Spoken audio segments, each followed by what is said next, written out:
All right, let's get started. It's Wednesday afternoon at Black Hat. Hope all of you are having a good time so far. You are currently in the Islander Room, EI, and I would like to introduce you to Shai and Yanai, who will be talking to you today about behind the scenes of Intel security and manageability engine. Before we get started, just a few brief notes that I need to tell you. Please stop by the business hall located in Mandalay Bay, Oceanside and Shoreline ballrooms on level 2 during the day and for a welcome reception at 5:30 tonight. The Black Hat Arsenal is in the business hall on level 2. And please join us for the Pony Awards in Lagoon J, K, and L at 6:30 this evening. And don't forget the merchandise store on level 2 and session recordings from SOK. They have a desk on every level, of course. Thank you for putting your cell phone on vibrate or silent. And if you have a watch as well that makes noise, please put that on silent too. And our speakers at the end of the talk today will be taking anyone who's interested to a wrap room versus taking questions in the room here. So please feel free to follow them to the wrap room, and they will be happy to answer any questions that you have at the end of the talk.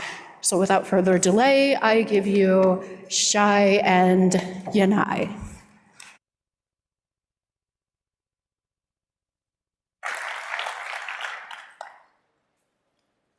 So hi, I'm Yanai. This is Shai. We are from the CSME security team. And today we're going to demystify the CSME, how it works, what it does on the platform, and provide some details on the hardware itself, the firmware internals. And we do that to be more transparent with the security and let you understand what it does and how it works. So the talk will focus on the latest CSME version available on the Coffee Lake and Whiskey Lake Intel-based platforms. That's the generation 12 that we currently offer to the customer. I will start with the architecture of the CSME, what it does, and how it is involved in the platform boot flow. So the CSME is an embedded subsystem that we have in the PCH, the platform control hub. So in Intel platform, we have two main chips. One is the CPU that most people know, and the PCH itself. So the CSME is in the PCH, and it's a standalone low power processor with a dedicated hardware, and we're going to see later what this hardware is about. CSME is basically the root of trust on the platform for loading Intel components, and optionally also if a manufacturer decide to use that, they can also be the root of trust for manufacturer firmware also. It provides an isolated environment, which is physically isolated from the main CPU, like TE, and it executes only Intel-signed CSME firmware. The CSME itself has three main roles on the platform. First is what we call at Intel chassis. So it's basically in charge to secure load the platform, to handle some of the CPU overclocking. And we have also multiple microcontrollers in the PCH and in the CPU itself. So we also do the secure loading of this firmware and act as the root of trust for them. We also use this isolated and trusted environment to run some security feature like the integrity TPM. So if the manufacturer decided to use Intel TPM, so basically this is running inside the CSME. We also provide a dynamic application loader. There have been some talk of that. And content protection is also running in this isolated environment. The last feature that we have is more a feature for big corporate, which is known as Intel AMT, or which is mainly available on vPro platform. So this allows the IT shop to securely manage the platform by using this out-of-band network capabilities that we have in the CSME itself. So now let's deep dive in the hardware itself. What are the basic hardware blocks that we have in the CSME? So first, like I said, we have a dedicated Intel 32-bit CPU. that support standard security mechanism like multiple rings, segmentation, paging, and we're going to see later how the firmware is making use of that to do some process isolation. We have dedicated RAM. It's about 1.5 megabyte, and it's physically isolated from the host. And in the same block, we also have the ROM, which is basically the hardware root of trust of the firmware. And we're going to see also later what the ROM is doing. Then we have the system agent block. So basically, this block is allowing the CSC CPU to securely access the SRAM from where the code is executing. And we also have there some IOMMU where we can also control which device, including CSME internal device and external device of CSME, can access the SRAM.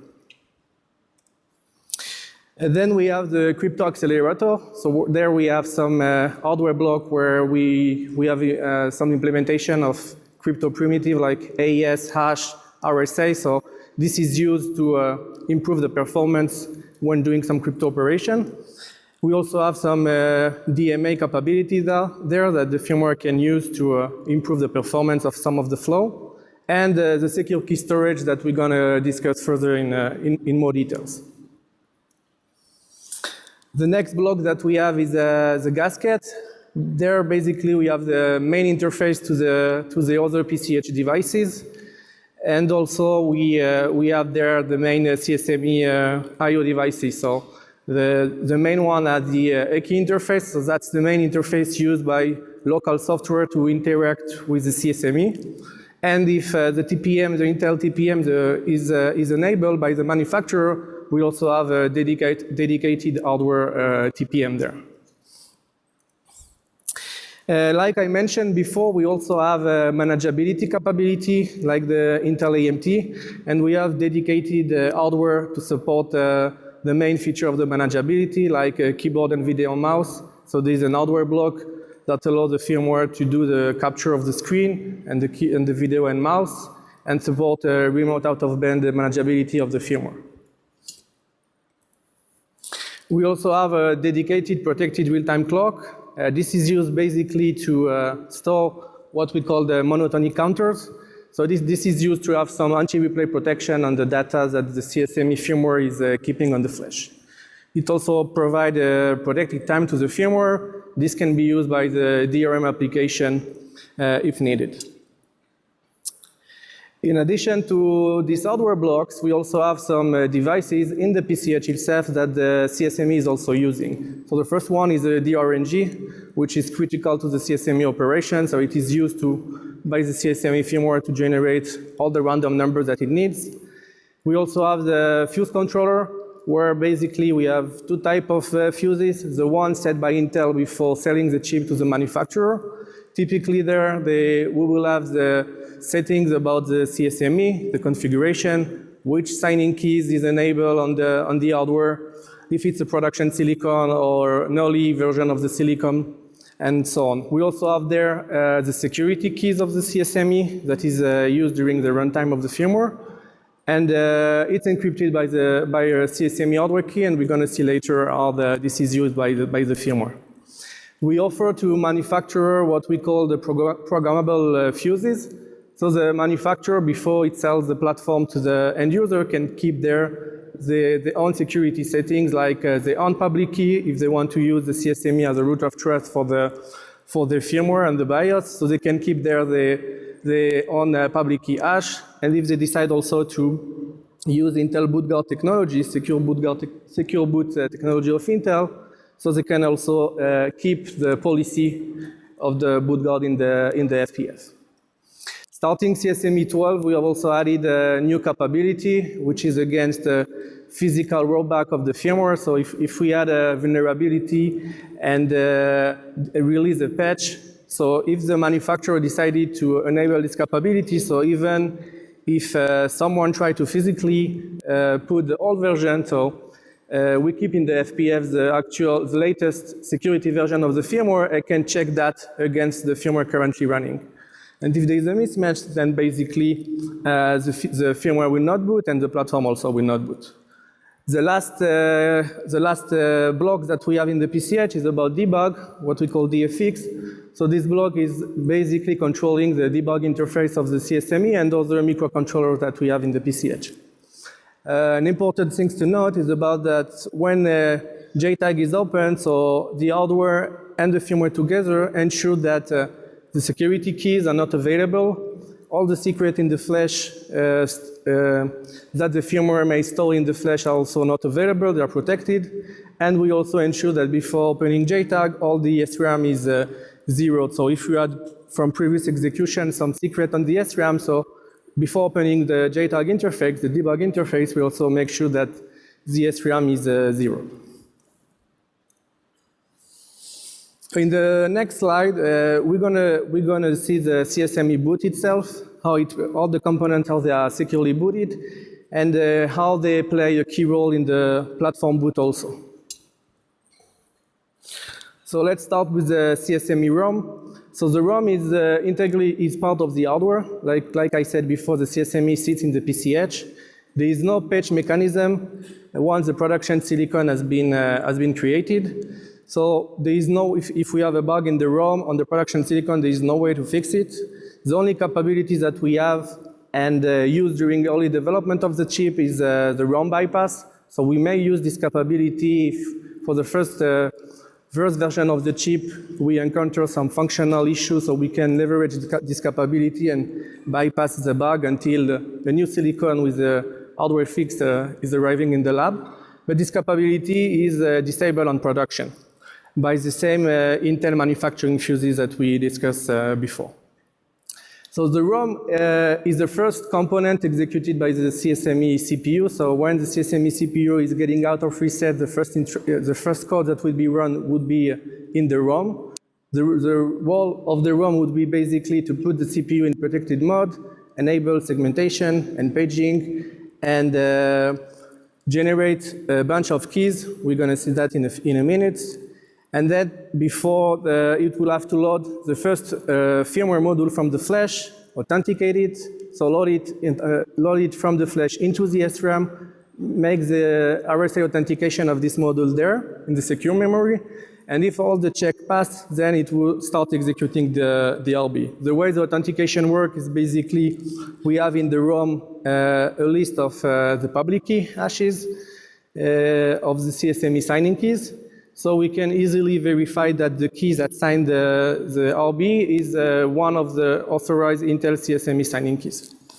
We have some debug keys that we use during early verification of the chip, and this debug signing key is also disabled by the same configuration fuses that we have in the PCH. So only the production keys is available on the production silicon.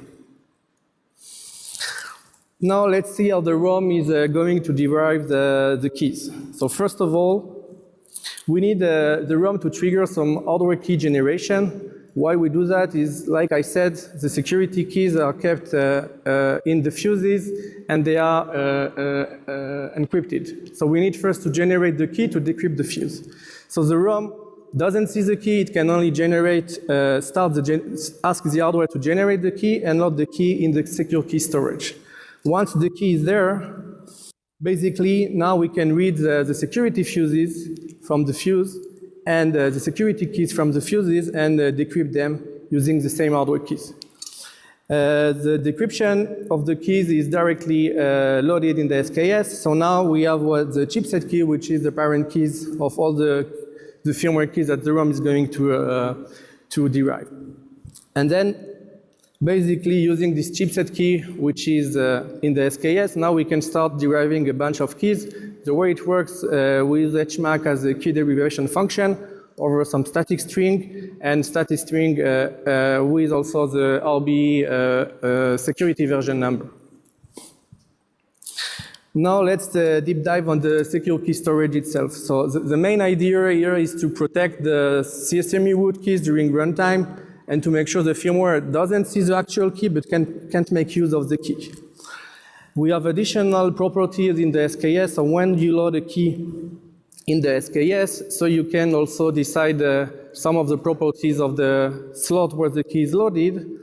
And for example, one is the secure mode. So basically, once a key is loaded in such slot, so the firmware can only make use of the key to derive new key by doing some HMAC operation like we saw previously, or decrypt some keys that have been previously encrypted using the key. So the decryption, when you do the decryption of the key, if you want to use the key, you need to load the key into the SKS. And again, we do that to seal some of the key to the hardware. They can't be used outside the hardware, and also the firmware can see the key itself. We have also some access control that the hardware can do. So we have a privilege level in the secure key storage, and basically it's quite similar to the CPU ring. So the privilege level is set to 0, so all the keys in the SKS are available. So the firmware can make use of all the keys in the SKS. When the privilege level is moved to 3, then only the key in the slot with privilege level 3 are available for the firmware. And we use this hardware capability to ensure that the process running at ring 3 inside the CSME can't access some of the key used by the kernel, which is running at ring 0. So we use this hardware capability to, even inside the CSME firmware, to isolate the key between the rings, the CPU rings. We can also lock some of the key in the hardware, and the only way to invalidate the key is to reset the CSME hardware. So like we saw before, the ROM is a hardware component. We have no way to fix it once the production silicon is created. So we try to put the minimum in the ROM, and everything else which is not critical to be in the ROM is basically put in the first firmware module that we call the ROM boot extension. And the main advantage is if we have a bug or we need to add new capability, we can basically put that in the ROM boot extension. The ROM boot extension itself is a bootloader of the CSME OS. Its main responsibility or security responsibility is around the hardware-based anti-rollbacks that I described before. So DRB will check the firmware security version number that is in the fuse against the actual firmware version running. And if we detect that there was a rollback, so the DRB will stop executing the firmware and the platform will not boot. It also provides some early chassis job. So like I said, we have some microcontroller in the PCH. So one of them is a power management controller. And so it can't directly access the flash. So the CSME is acting as a secure loader of the ROM patch of the PMC. So it will read it from the flash, put it in the SRAM, authenticate it, this piece of code with the PMC signing keys that it knows, and if all the verification passed, then it will take the data and pass it to the ROM, to the PMC ROM itself. Then the RB will have to load, authenticate, and execute the rest of the CSME OS. So let's see how it works. So like we said, the ROM is loading, authenticating, and executing the RB. The RB will have to do the same for the firmware also. So the way it does that is also by loading all the relevant modules in the SRAM, compute a hash over them, and compare it against an expected hash that it has in the code. So basically, during the build of the firmware, we already know all the firmware components, and we embed in the RB code the hash of all these components. So it's quite easy for the RB to authenticate them. As part of the authentication, we're going to also create some integrity check value using some random key that the RB will create. So when loading all the code for every pages, we're going to also calculate some integrity check values using asymmetric keys and keep this ICV securely in the SRAM. Once we have these ICVs, we can also start using them and continue the security authentication and loading of the rest of the firmware. So the RB will use that to load and execute the relevant kernel pages that we actually need to boot the rest of the firmware. And the kernel will do the same, keep using the same ICVs that the RB created over some of the firmware module and execute the process manager. And we're going to repeat the same. So the process manager will interact with the kernel and start creating some process in the CSME OS. and the kernel will already know the ICV of the process because this has been created by the RB and passed securely to the kernel. So we can directly use the ICVs again and start executing the rest of the firmware. So like I said, the SRAM is small. We can't load all the firmware code and data in the SRAM. So what we typically do is waiting for the BIOS to allocate some memory in the host memory. And once we have that, we use this host memory to evict some pages that we have in the SRAM and not actually needed for current execution. So it's so the kernel will detect that some of the code and data is not actually needed in the SRAM, and will page out this data to the host memory allocated by the BIOS. So once this host memory is available, now we can start loading and authenticating the rest of the CSME driver and services, and also the application. Similarly to RB, the process manager, during build time, we also put all the hashes of this module in the process manager, so the authentication is also simple. You load all the modules from Flash into the SRAM, you check the hash, if there is a match, then you can start executing that. Once all the modules have been authenticated, what we typically do is keeping all the ICVs that have been created and the ICV key itself in the Flash securely. By securely, I mean it would be encrypted, integrity protected, and also they would have some replay protection on that.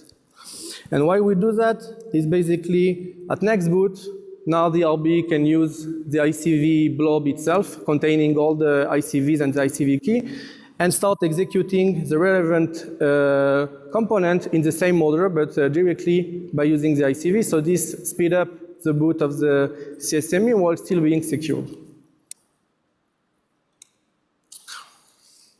So now let's talk about the main security principle that we use to build the architecture of the CSME OS. So this is a microkernel OS based on the Minix OS architecture by Professor Tannenbaum. What it means is the only component running at ring 0 inside the CSME is the kernel itself. All the driver services are running at ring 3, and the kernel is doing the bare minimum to implement an OS. The second principle that we have is about the TCB module. So we have a small TCB, and by TCB I mean that this component will be in charge to verify that the key are properly protected, the access to the hardware is also properly protected, and so on. And the code running inside the CSME itself is a good one. So we can look at the kernel as a driver of the CPU and the IOMMU, so it will bring the CPU capability, segmentation, and paging to ensure the process isolation within the CSME OS. So we use the CPU capability to do that. And also we also ensure that all the hardware access done by the ring 3 driver and process, there won't be a direct access, it would be through a memory mapped I/O that the kernel knows also at build time for all the process. And like this, we can also control which hardware is available to which process. Like I said before, we have also an IOMMU. This is used by the kernel to also ensure that only relevant device can DMA into the SRAM. And we also support some standard kernel services like inter-process communication, the process creation itself, exception and interrupt handling. Like I mentioned before, the SRAM is small, so all the code and data can fit into the SRAM, so we use the host memory to page out some of the code and data not needed currently for the execution. So this is done securely, so all the code and data evicted to SRAM is encrypted and with integrity protection. When the data will come back inside the SRAM, so we will verify the integrity, and if everything passed, we will decrypt the code and data and start using it. On top of the kernel, we have additional TCB component, namely the process manager is, like we saw in the secure boot of the firmware, is in charge to authenticate the code running, creating the process and terminating it when it needs to terminate. The crypto driver is the one providing the crypto services inside the CSME OS and managing all the firmware keys that the ROM derived. We have also the virtual file system, which provides a secure storage for the application, like the TPM, the DAL, and the DRM, so they can securely store the data in the flash. And also the VFS will ensure that data belonging to the TPM can be accessed by DAL or the Manageability application and so on. It also enforces some access control on which service and driver can be used within the CSME OS, and Shai will discuss later how this is done. We also have the bus driver, which allows some of the driver to get access to the config space of the device and get some configuration there. And also the bus driver enforces access control, so the driver can only access the hardware that is meant to access. And like you can see also in the table, so even the TCB, they only get the minimum privilege, and so they only get the minimum privileges. So for example, the process manager doesn't have direct access to the keys. Only the crypto driver can do that. Then we have the BringUp, which is a mix of driver services. Its main goal is to support the early platform boot and configuration of the platform. So it needs to start running quite fast because we don't want to delay the platform boot. So we can't wait for all the driver and services and applications to start running. So we have the BringUp to provide some support for the BIOS to start executing and doing some configuration. So in case boot guard and the Intel TPM is used, so we would have some of this functionality in the BringUp to support this early capability during the platform boot. Starting CSME 12, we also started to reduce privileges of the BringUp itself. So there have been previous research done by the security community on the BringUp, and some vulnerability was found, and it was a high privilege component, so this kind of vulnerability gave quite a lot of privileges in the CSME itself. So what we did is basically removing all these privileges from most of the privileges from the BringUp, so it can't create process anymore, it doesn't have access to the keys, it can't access the debug hardware and the crypto accelerator itself. Then we have, going up in the stack, we have some services and driver. Like I said, it's a microkernel architecture, so they are running at Ring 3. For driver, like I mentioned, so they only get access through memory mapped I/O to the device they need to manage. And Shai will discuss exactly how a process can make use of a driver. So there is some joint work between the kernel and the VFS to ensure that even a process running inside the CSME is authorized or not to access capability exposed by the driver or service. And then on top of that, we have the application. That's the main feature that I discussed at the beginning. So the security feature like the TPM, the DAL, the Intel AMT, the Manageability. So they all run as a Ring 3 process within the CSME OS. They get the minimum privileges, and we leverage the microkernel and the TCB services to ensure they are properly isolated from each other. So we want to ensure that the TPM, which is a critical security feature, is not able to be, so the keys of the TPM cannot be accessed by the Manageability, and this is the job of the TCB OS and the microkernel to ensure there is a proper isolation between the two. Now I will let Shai talk about the hardening and mitigation that we have in the OS. Thanks, Yanai. So after hearing Yanai talk about all the architecture and how it's built, we're going to move on to see what the type of hardening stuff we put in place inside of the CSME and anti-exploitation mitigation we have in place. So as Yanai mentioned, we have a microkernel architecture, meaning it's a very reduced small set of API. It's only about 40 syscalls. But even though it's only a small set of APIs, we are actually implementing also the kernel syscall filtering, meaning even though that you are a process and you can call the kernel, it doesn't mean you can call all the syscalls itself. So each process in build time, we know exactly what is the API that it needs in runtime. So they're only giving those API access, and that's it. Other than that, the kernel itself have stack canary protection out of the box from the compiler, nothing over there that is new. And because we're using the segmentation of the CPU itself, we're enforcing with the code segmentation the data execution prevention on the kernel side itself. Also, even though we have only a 486 CPU, we actually took a main CPU feature called SMAP that you can prevent actually execution of, with high privileges, ring-free addresses. So this can prevent that as well. More than that, we want to make sure that the kernel itself cannot do any corruption to read-only pages. So for that, we're going to use the CR write protect. And all the read-only pages are protected, and you have to change the register itself so you won't be able to access those read-only pages in runtime. Also, like Yanai has also mentioned, all ring-free inter-process communication have to go through the kernel. This is the implementation we decided to do. Meaning, ring-free processes cannot directly talk with the file system. Ring-free processes cannot directly ask from the actual crypto operations. They have to go through the kernel itself and be validated that it is allowed.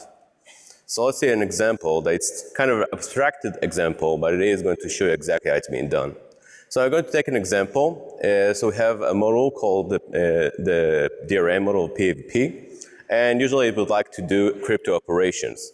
So in order to do that, we like to talk with a driver, and like every driver, you need to open up a file. But instead of talking with the VFS of accessing the file itself, what it does is accessing the kernel itself and sending an IPC send receive. I would like to open up a file. The kernel itself is going to ask and verify from the file system, does it have this type of access? And according to the actual verification of the VFS, it's going to reply, yes, that has access. This is a file descriptor handle for that, and you can continue the flow. Now that the kernel knows that it can talk with the actual driver, you're going to say, okay, I'm going to tell the crypto driver you're going to talk also with PVP model, it is allowed. And because of that, the PVP model now can say, I would like to do an IO call. So we're going to do IOctal call with the file descriptor, and I would like an AES operation on this buffer, for example. So this again goes through the kernel itself. It cannot actually talk directly with the crypto driver. The crypto driver again verified, is it allowed? If it is allowed and the file descriptor was registered as a given known limitation, then it's going to send the actual command of the IOcta to the device driver and then do the AES operation on that buffer. The crypto driver itself is going to do this sum operation with the kernel to make sure that it's writing correctly the buffer in the right limitation inside of the process memory. And after that, everything is done. So even though that you have a process inside of the firmware, it doesn't mean you can talk to any driver. Every process its own unique access for the drivers, and only this driver is permitted. And everything is known in build time. So it's nothing dynamically loaded, everything is hard-coded. So even though because it's hard-coded, it's going to be harder to create corruption that will give you better escalation of privileges to modify this flow.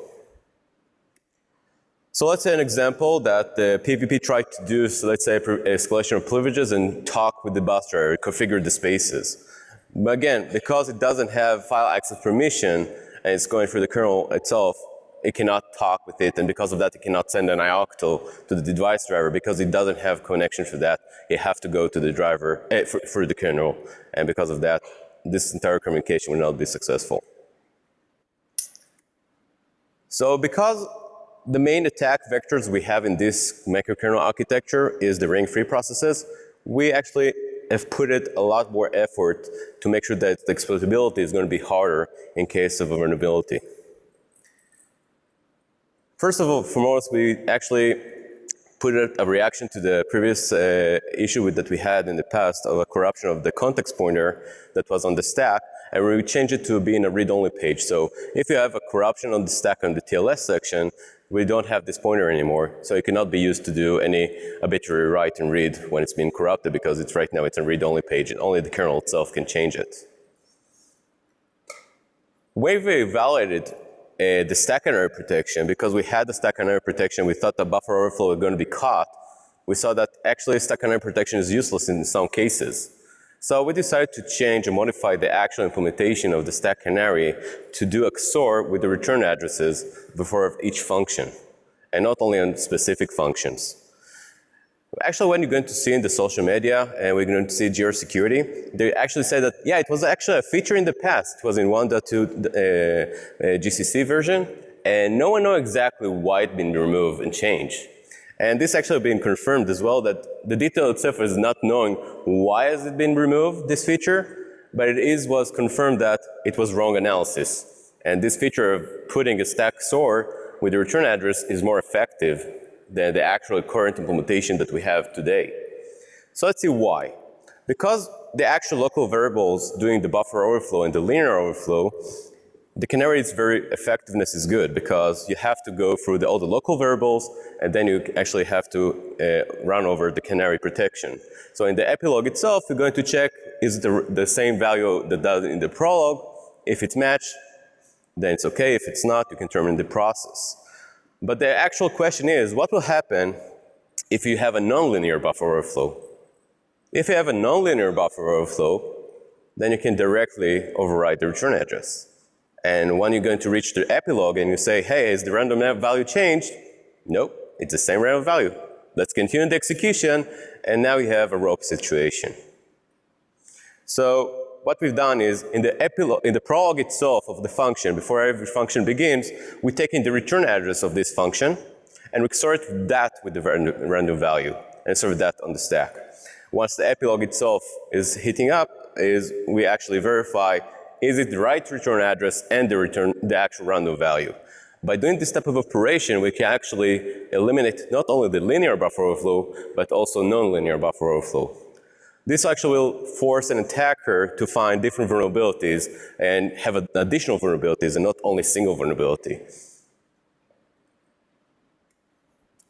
Another protection was put in place is the forward CFI, the control flow integrity, to protect against corruption of function pointers. So usually when you have a function pointer, you have an indirect call or jump. So what you're doing is just dereferencing a memory, a pointer, and dereferencing a memory pointers. And after that, you're just calling to that place. So if you have a memory corruption in those areas, you can actually shift the code itself to call other areas of code. Because of that, you can create different code paths. So to prevent that, we actually took what we saw in the future architecture of Intel CAD, and over there we have a technique called end branch. So instead of directly calling the indirect call itself and referencing the pointer, first of all, we read the actual place itself we're going to call. And then what we're going to do, we're going to verify before the function itself, do you have an end branch opcode? The end branch opcode is a very unique opcode, 4 byte, that doesn't exist in a regular code. And we actually, when we're building the entire firmware, we're scanning the entire code itself, making sure that only places that have this end branch opcode are only before function pointers that are pre-known as a function pointers. And because of that, we can compare it directly. Now, we're not comparing it with the immediate value of the end branch. We're comparing it with the value of -1 of the end branch. This is done in order to make sure that the opcode itself of the compare will not have the embedded immediate value inside of the opcode. Because if you were to do it with the immediate value itself, we actually wouldn't have more end branches. So in order to bypass that, we actually decrement it by 1 and compare with -1 value. If everything goes well, the process continues to call these functions, and if not, the process is terminating. We have also heap protection against corruptions or logical bugs issues. So first of all, we have double free protections. So double free is going to be caught and going to have an exception and terminate the process. We have allocation that is not standard. The standard way to do malloc is just get an address if you have a 0 size. So we decided to return a null instead of a 0. And what we do is before every heap allocated, we're going to wrap it with markers that stating what is the actual status of the heap itself. So once it's going to be freed, we're going to say if the markers are still valid or not. We only detect the corruption during the free in order to make sure we don't have any performance impact. So the detection can only be, the corruption detection can only be done during the free operations. And of course, like in the kernel itself, we're actually using, again, the segmentation option of the CPU in order to enforce that execution prevention in place. So only code segments are the only ones that are permitted to run. As a part of the hardening, it's not about only making the bugs harder to be exploited. We actually need to make sure that all the hardening is done also to find the bugs harder. In order to do that, we need to have in place a good security development lifecycle to find all the issues before actually shipping the product itself. So the security development lifecycle is just putting in every step of the way a cycle of security personnel that actually review the entire thing. So if you're going to have a new architecture or a new suggestion of a change, you have to be modified by a security person. You have to be audited. If you're going to do code review, if you're going to have a new code written in place, so we have special skilled people that only doing the security code review and not the functionality code review. And of course, we have a dedicated team also to do the penetration testing stuff and do the actual testing for security objective matching. Although that security analysis of the threat modeling and the code review is very interesting, I think for this type of a talk, we want to focus more on the actual way of how we detect bugs in the penetration testing phases. So we're going to move that up to that. So in order to make a good detection of bugs during the penetration testing phases, we need to use the same industrial techniques that exist in the main host on the software side, also on the silicon side, and not only on simulation, because we want to make sure that the silicon itself is validated and not the simulator of it. So we need to have all these capabilities in actual silicon and up and running. So the first thing we wanted to make sure that we can use is address sanitization. So address sanitization, for those who doesn't know, is a technique that can instrument the firmware itself, the actual code itself, any code, with RC Clang or GOpC, with more instrumentation that can detect off by ones even, that doesn't create crashes. So we want to catch all those crashing bugs and root causing very easily, and also those that doesn't create a crash. And this is available doing the address sanitization. The problem with address sanitization is it doesn't work for us. It cannot work for us because we are not GOpC, and also we are a different CPU that it was developed for. So we are 4-byte line, and the actual development is for 8-byte line. And also there is some mapping that being done that all the shadowing or all the addresses to keep all the metadata is stored in the fixed address, high address location that we don't have, and you cannot modify it. And of course, once you're going to do all this type of instrumentation, the code itself is going to inflate, and we don't have enough SRAM size in order to treat it. So we have to solve it as well. So for the GOpC, it's quite easy because all you have to do is just activate the flag of fsanitizer and see where it crashed. And you can see all the functions that are actually missing, and you can re-implement them on your own. So we've done that. And the hard part were we didn't want to change the actual instrumentation that was done by fsanitizer. It's a lot of work. So whenever we're hitting an error flow, it's going to go to those APIs that we implemented. And because of that, we can check, did we fail because it was a real issue, or is it because it's a 4-byte line value? And if it's a 4-byte line value, you can continue the flow. No need to actually crash the system. In order to make sure that the system flow itself can continue after entering an error flow, you have to use the fsanitizer recover address so we can tell them to create the right flow itself and not crash the system. Another feature that we want to add is to change the address itself. And this is not new. Actually, every embedded devices that want to do this type of featuring ask, can I modify this address? And actually, there is an option called fsanitizer at kernel address that you can specify where you would like to move the address to. The problem is those two features doesn't work together in the option command line. So it was discussed in the Google forums a lot of times. Can you fix it? Can you fix it? And no one fixed it. And we just patched the GCC because it's only for testing and modify the code itself so we can have both living together and we can modify the actual addresses of the shadowing. The last one is going to inflate the code itself. There is no escape from that. And in order to make sure that we can work with that, instead of instrumenting the entire firmware, we're instrumenting each process at a time. Meaning we have to create a lot of images, but only a specific process is instrumented at a time. That way we can ship it only to a specific component owner to do the validation testing, and only his component is instrumented. And this still works in silicon. So we have right now achieved address sanitization also on silicon. Now we have to do the fuzzing part. when we're going to do the fuzzing part, we want to use the latest greatest technique. We had already fuzzing capability inside of the security team, but we want to have the coverage-guided fuzzing as well. Again, it's required instrumentation that doesn't exist for the silicon environments. So what we've done is actually read up the code of AFL. AFL has created a very unique way of how to do instrumentation. So we just modified the entire instrumentation code itself to fit our needs. So once we look up and read up how AFL is looking, we saw there is an issue.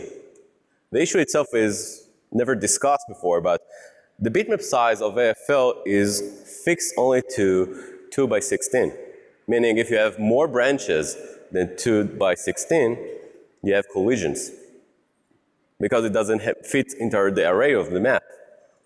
So for those of doing fuzzing right now, and you're doing a larger application, you have more than 2 by 16, you're doing it wrong, you have to change the code of AFL. So just keep you reminded. So we changed that, make sure that every process has the right bitmap sizes. So right now, every bit size is addressed accordingly to the process itself, and we have it correct sized. Another issue that we saw in place is that we don't have pipe memory. AFL is using memory pipes and forks in order to get the bitmap addresses. So in order to fetch all the array of what was the path, we actually need to implement our own instrumentation. So what we've done over there, we actually implemented in the test model APIs that we can actually get the array internally that we put over there that actually reports all the flow itself. So let's see how the actual fuzzer is looking like. So we have a fuzzer test harness that's using all the test collection. Now the test collection is very unique. It's not just a test collection. We actually take all the tests of the validations that we have, we run it a minimum set, and with the minimum set, we actually verify that we get only the unique path test generation. So only the unique path tests that exist in the validation are being fuzzed. So this reduced the amount of fuzzing that we need to do on the actual cycling of the tests. So once the test itself is executed and mutated, it's running on the firmware itself. The firmware itself is instrumented, meaning each branch has its own unique ID, and because of that, it's going to be reported directly only the right memory array. Once the test itself is over, we're calling our special test API to say, hey, give me all the feedback of all the test execution that was done, and the firmware itself is going to return back all the byte array that holds all the memory. Now the path manager can take and analyze previous execution and the current execution, have I find out a new path, and decide if to add it to the test collection for further execution and mutation. So we have that in place as well. Up till now, what we discussed is more about how Intel is building the system and how Implement is designing the system and what we're doing in order to assure security on the system. But after the system is completely developed, it's being shipped to the actual manufacturer lines. And the manufacturing itself is not the chip that we are doing, it's the actual integration part in the actual partners that we have.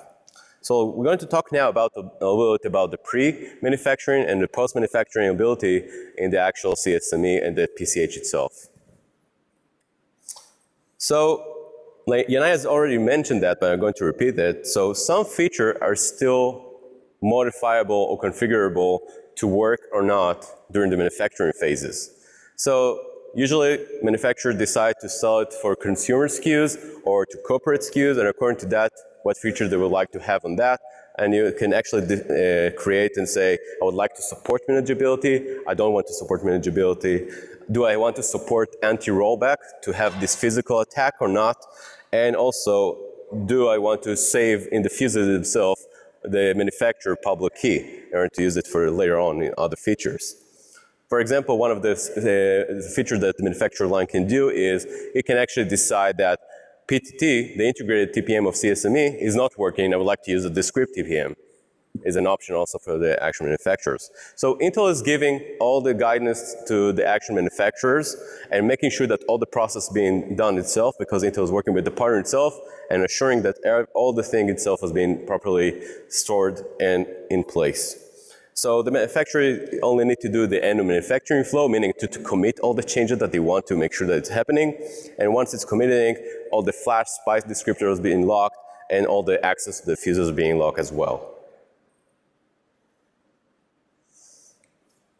So after that, the product itself can be shipped and get it to the end user.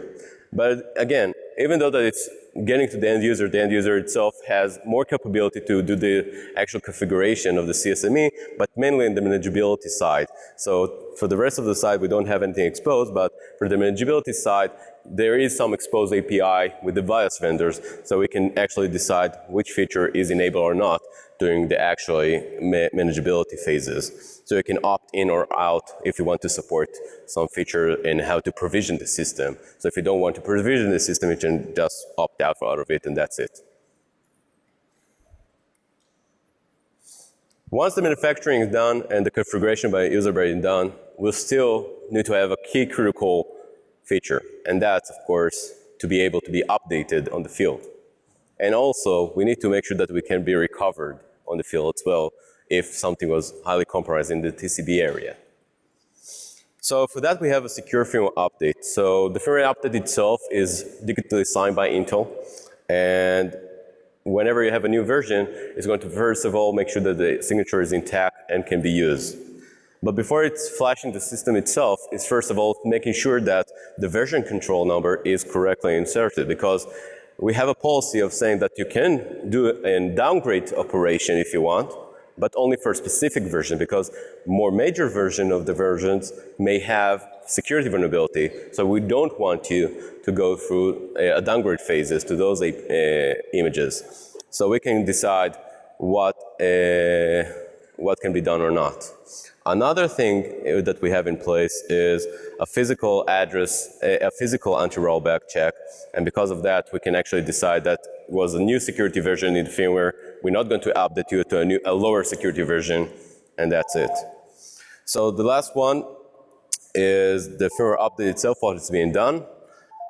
We actually going to do the update to a higher TCB, and if there is a higher TCB update, we're actually going to create a new keys to the manufacturing flows, and also we're going to recreate all the attestation values itself. To wrap up the talk itself, this is the first time that Intel is actually exposing all the flow itself and all the details about how we do the manufacturing, how we do the validation, and how everything is operated. So we want to keep you in mind that it's a well-designed system and security-minded to make sure that everything is with least privileges, everything is a secure boot, and we have security recovery in place. And we are not stopping there, we're also always evolving and creating more feature, if it's for less privileges for our processes, or whatever it's in the platform itself, or maybe to add future anti-exploitation mechanism, or maybe to take future techniques that exist in the host CPU, for example, also to the CSME itself. Thank you very much.